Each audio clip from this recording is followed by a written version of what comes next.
Election officials are once again under threat after new video surfaced of a top Republican in Arizona telling a crowd she would lynch another official from her own party.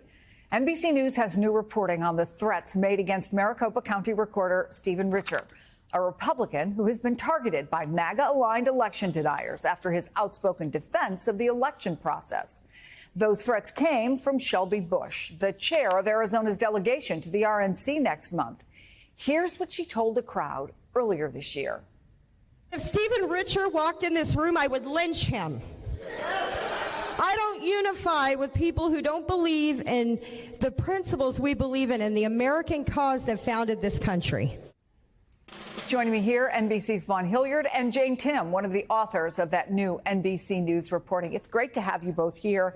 Look, Vaughn, Shelby Bush will be leading a state delegation to the RNC. Right. What more can you tell us about her? Right. I'll let Jane talk about Stephen Richer, but Shelby Bush is actually a new name. Most people probably don't know who she is. And I actually wrote my first story about her just last Friday, and that had to do with the Republican National Convention in Milwaukee and the fact that the Trump campaign actually challenged her role as not only the chair of the delegation, but a delegate wholly, because they were concerned that she was leading a charge of potential distractions. And she had had a meeting last month in Arizona about opening the rules on the convention floor. You know, this is where we get into factions within MAGA world. Mm-hmm. And she was on one side of this. Ultimately, the Trump campaign, they dropped their challenge of her, so she will still be going to Milwaukee this next month. But in a Republican Party that has become very much in the image of Donald Trump, there's individuals like her here who are doing everything they can to dispose of other Republicans in the party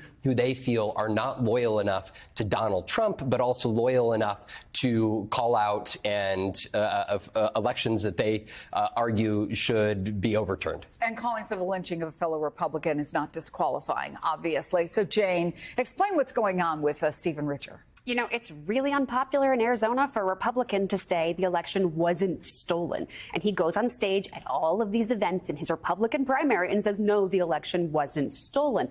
And he gets booed. This is an unenviable political position. He has to convince Republicans to elect him while defending the integrity of Arizona's elections. And he's a fierce, brash defender of elections, becoming sort of a national name in large part because he's attacked by his own party, by everybody else. And then he has to go win a general election in November. And of course, let's not forget, he has to run his first ever election for Maricopa County as its chief in November. This is a difficult role to be in, and there's nothing worse, no place worse than perhaps Maricopa County, but he's not alone. Election officials across the country are facing these kind of attacks, maybe not caught on film, but they're definitely making their jobs much harder. Well, let's talk about Arizona, because the job that he has to do has enormous national consequences. And the interesting part about this is not only is he overseeing the tabulating of votes in Maricopa County, actually, several years ago, he, as the Republican, beat Democrat Adrian Fontes, who was the incumbent Maricopa County Recorder. Folks would know Adrian Fontes in 2022 ended up running for Secretary of State. He won. And so these two have really become buddies, right? And not only professionally, but also personally, and really allied themselves against these election deniers. People like Kari Lake.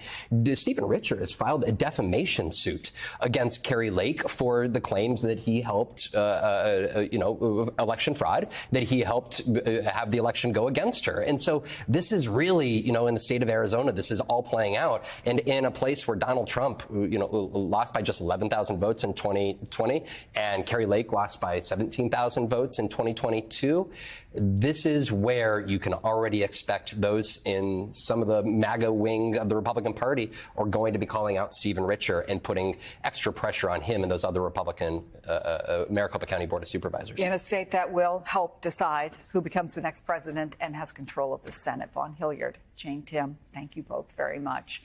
Hey there, MSNBC fans. I'm Luke Russert, and be sure to join me, Rachel Maddow, Jen Psaki, Lawrence O'Donnell, Steve Kornacki, Joy Reid, and many more September 7th in Brooklyn, MSNBC Live Democracy 2024. Click on the link for ticket information. We will see you there.